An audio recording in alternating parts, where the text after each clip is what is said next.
Hello everyone, Hunter Chris here. I just wanted to share my archive build with everyone. This archive build is mostly for solo content.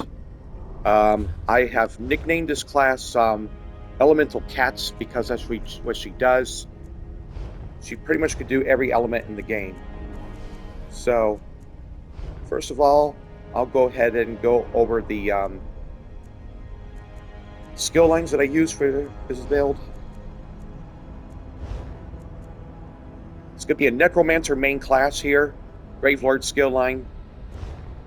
It's really good because you got it includes the major vulnerability with the Colossus in there, and then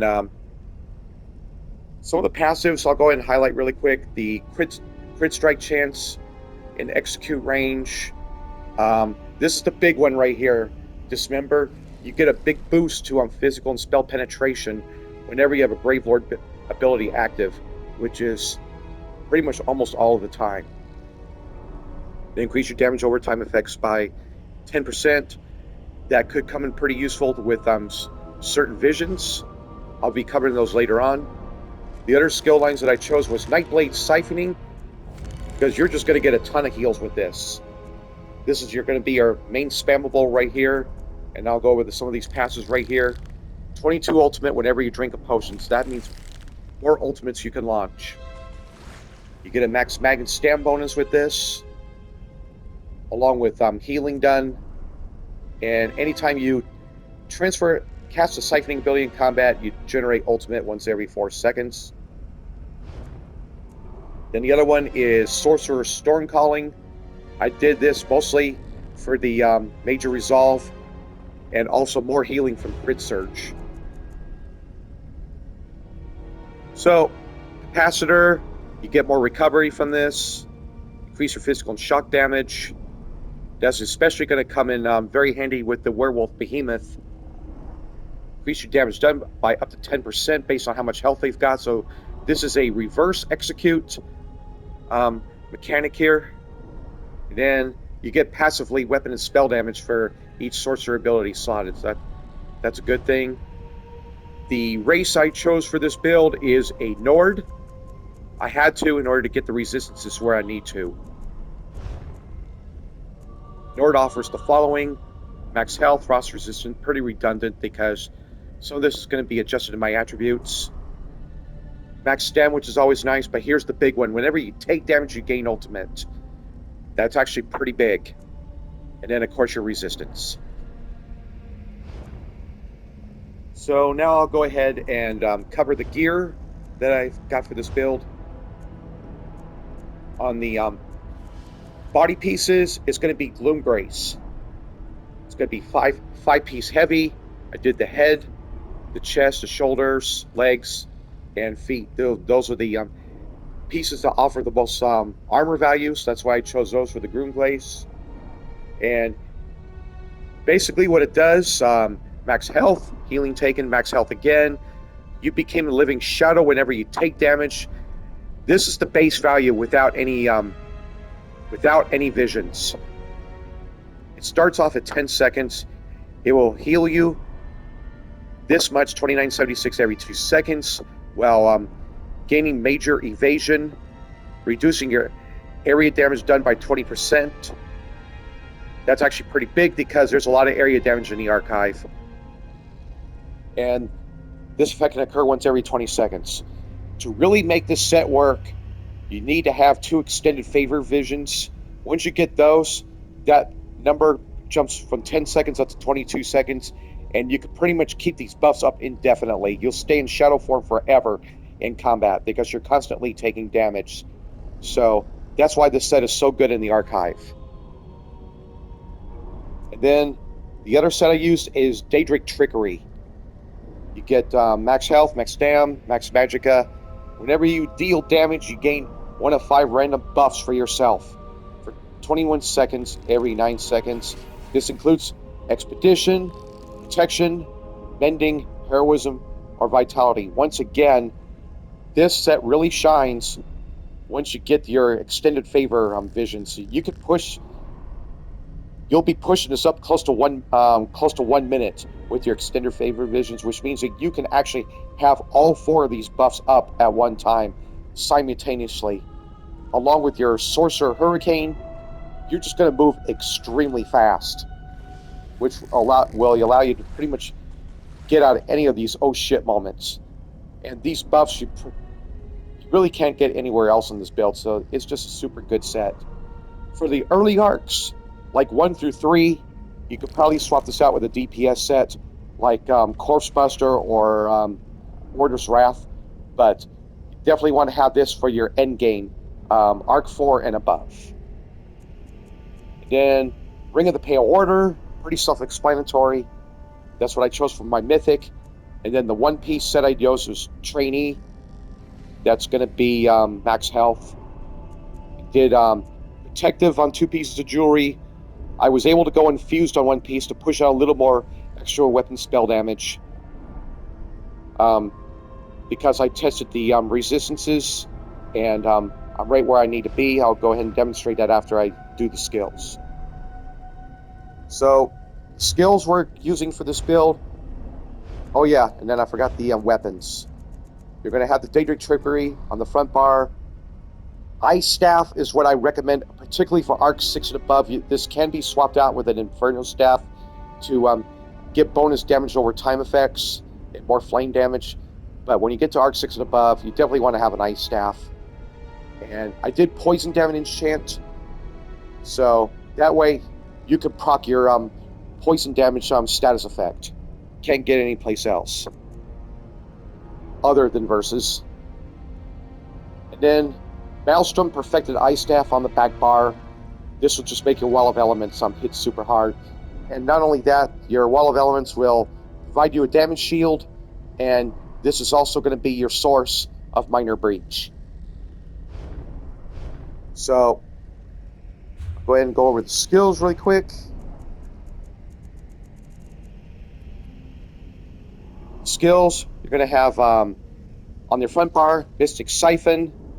This is your shock damage right here. This is where you're going to be able to apply concussion. You gain major salvaging and prophecy with this skill, so this is pretty important. When you're siphoning the corpse, you gain extra recovery while slotted on your bar. Damage done is increased by 3%. Skill number 2, Swallow Soul. This is your main spammable. You're going to get really good heals from this. Blast Bones. You're going to include Blast Bones in your rotation. Another main DPS skill. Really nice area damage. This number, remember, this number will get further buffed once you have all your buffs in place. Also applies Major Defile, which could come in pretty useful for certain enemies in the archive. Hurricane. This is your physical damage source right here. Also, it's really nice. It's a really nice dot that grows in size, and the longer it's active, it will do more damage. And this is where you get your Minor Expedition and your Major Resolve from. So those are 2 important buffs. And as I mentioned earlier, with the Daedric Trickery, with Major Expedition, you're going to increase your movement speed just by a lot, up to 45%, I think. And then Boneyard, this is going to be your source for Major Breach. Also applies a pretty good dot right there. And if you have a person in the archive with you, they could hit your Grave Robber synergy. But again, this is a solo build that I am advertising. I might come out with another video later on with a group comp build. Consumable Corpse to make it do 30% more damage.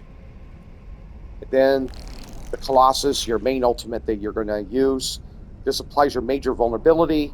It starts off at 17 seconds, but once you get those extended favor visions in place, you could actually push this over 1 minute, which that is huge. You'll constantly have that up, which will allow you to launch another ultimate. We'll cover that later on the back bar. So now the back bar skills. Wall of Elements. This is where you're going to get your Minor Breach from. You get that whenever you apply the chill status effect. And you also get a damage shield from this. So with this damage, you're going to do another 1,300 on top of that number right there. Now this is a scribe skill, fiery explosion. This is your source of fire damage. The scripts I chose was Lingering Torment and Cowardice. Cowardice is extremely important here in the archive, especially when you're dealing with blobs or imps, things, or meteors. That's from the Unfabled Mystics. It's very important you get Cowardice on those things. If you don't apply Cowardice, particularly in the later arcs, you're dead. And I chose this skill. The downside is, yes, it has a cast time, but it will apply this in an area, so it should be a one-and-done deal for a while. Now we got Siphoning Attacks. This is your resource restoring skill right here. Just for having to slot it, you're going to get resources back. Health, magic, and stamina. It will continue to heal you whenever you deal damage. And if you get low on resources, yes, it costs 4,000 health to use to restore extra resources. You can pop this thing, but with my build, you'll heal that up almost instantly. You'll barely even notice the loss in health. Crit Surge, this is where you're going to get your major sorcery and brutality from. And this is another heal. Whenever you deal critical damage, you heal for that much. And then Warding Contingency.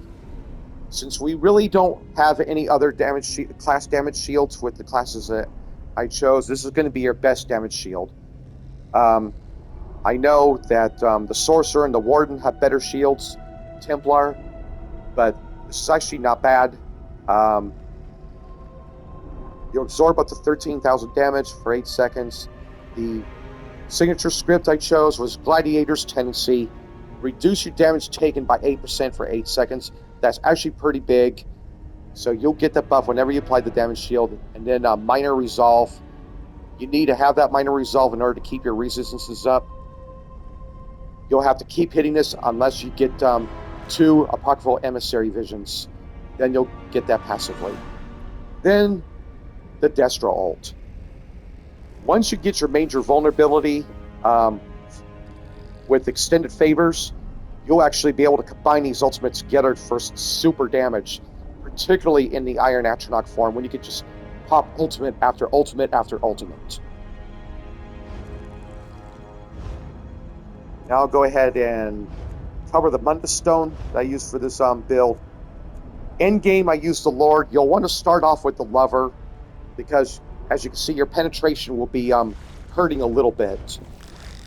Remember, this is your base value, but when you apply Boneyard,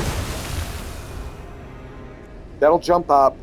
Then add another 10k right there for major minor breach. Minor breach, you're not going to really have good uptime on that to start things off. So I'm going to say that you're going to need at least 2 of the Piercing Perfection visions before you can swap out your Mundus Stone. So I definitely do recommend starting off with the Lover. And then once you get that, yes, you could take the Thief for more critical damage, but I went with a tankier route with the Lord, which will increase your max health. And along with the max health, guess what that means? Better damage shields, better healing done with my particular build.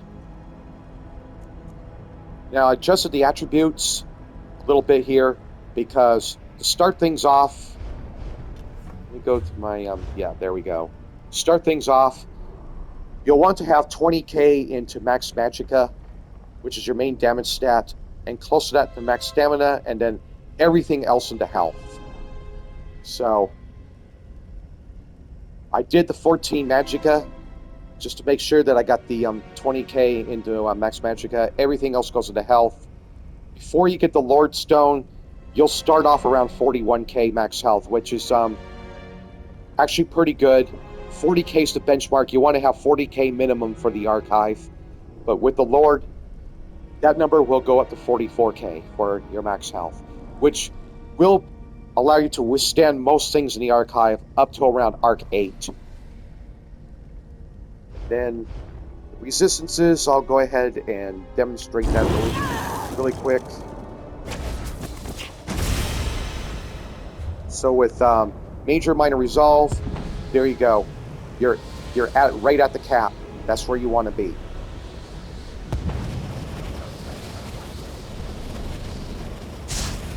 Then your weapon spell damage, it'll start off around 3744. I know it's not the best in the world, but you're gonna want to be focusing on defense more on the end, and that crit chance will go up to around 30% once you have your prophecy and savagery in place, which is respectable for the archive. The food that we are going to be using for the archive, Orzoga smoked bear haunch. That's by far the best one to use. You get recovery on your magic and stamina, and that's one that also increases your max health. And then for your pots, it's going to be tri-stats.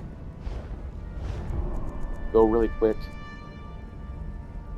You're going to want to run tri-stat pots since you get your savagery and prophecy, and you get your major brutality and sorcery at this build. This will allow you to run spell power pots. So you got a lot of these buffs in place. This build actually does maximize using as many of the buffs as possible. Now I'll go ahead and go over the visions really quick that I obtained during my last run. So, Death to Conquer, I had 2 stacks. You'll want to get 5 stacks if possible. This is something that you'll kind of want to prioritize, because once you get all 5 stacks, you'll deal a 5% increased damage for every 60 ultimate you have. That will go up to 35% more damage done when you're at full ultimate. So that's pretty big, particularly in the later arcs. Next one, a Pockful Emissary. When you get all 3 of these, I only was able to get 1. But 1 is all that's really needed for the archive. For your minor protection, reduce your damage taken by 5%. But if you happen to get all 3, you also get minor toughness. That will push your max health up another 10%. So at 44k, I'll be up closer to 49 or 50k with minor toughness. So that's a good deal right there if you can get all 3 of these. Crawling advantage, the only reason I took those is because it just offered me crap on 2 of the boss rounds. I had nothing else to choose from. But crit chance with martial attacks, it does affect your blast bones. Then crystallines, yeah, you'll want to get all of the avatars. That's one thing that you'll want to try to get early. Get all of your avatar visions. It'll make your rounds so much easier. The more avatars you got there, a total of 4. It also gives you some pretty nice buffs with each of them. But Lava Feet from the Scorching is one you'll definitely want to have early, along with Necrotic Strikes, because that is your main spammable. Now, the next one, Extended Favor. I had 3 stacks in this run. You'll want to have 2 minimum. Something to focus on. Then this one right here, by far, is the one you'll want to prioritize over everything else early. Focused efforts. That's where you're going to be dealing all of your damage from, just simply applying status effects.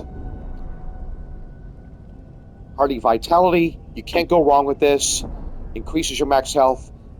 No, you don't really, it's nice to have, but you don't really need to prioritize this early. Something nice to have later on, though. Then, let me move on.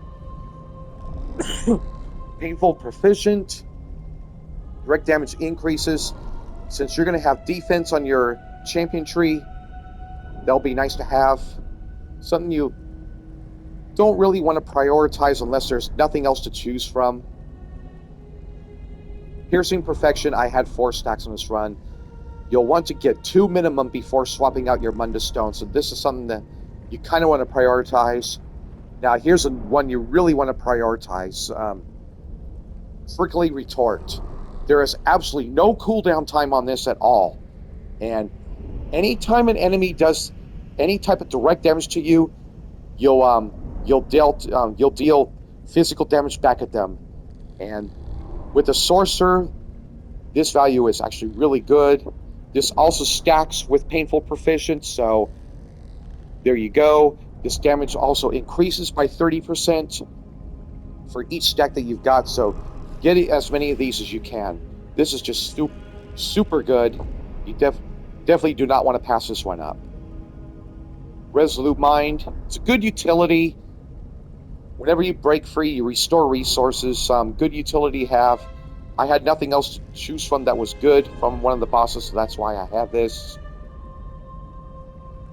Then Storm Projection, yes, this is another really good one. I had 3 stacks. This gives you another source of shock damage, along with increasing your shock damage done. That would affect your Mystic Siphon particularly. But the more stacks you have of this, it will shorten the cooldown time on your Storm Projection. At max stacks, it will actually go down to 5 seconds, once every 5 seconds instead of once every 10 seconds. So you'll be able to proc this a lot more frequently the more stacks that you've got.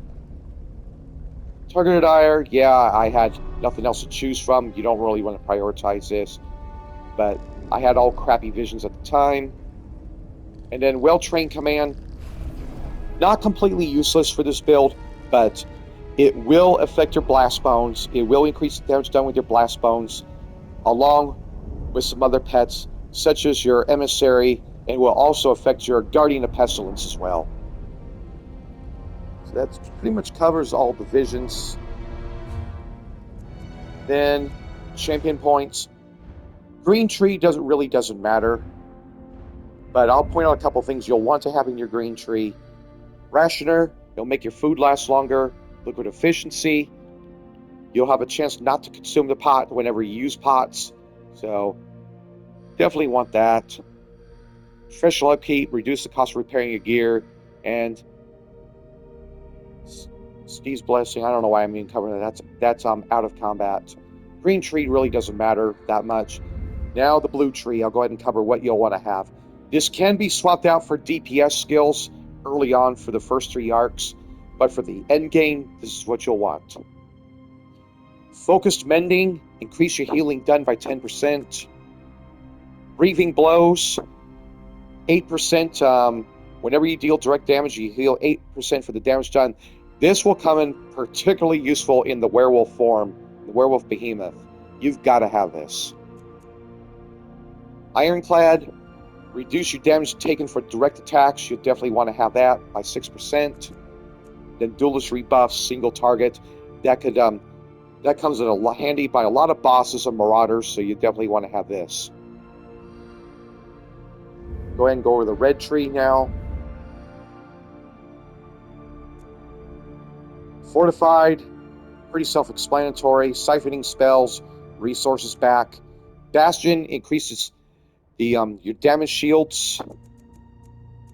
And Boundless Vitality, max health. That's what you'll want to have slotted on your red tree. That's pretty much it for the build itself. At the end of this presentation, I'll go ahead and submit a few clips what I did with a few Marauder fights. But thanks for tuning in, and I hope you enjoyed the video.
clearly, that's good then.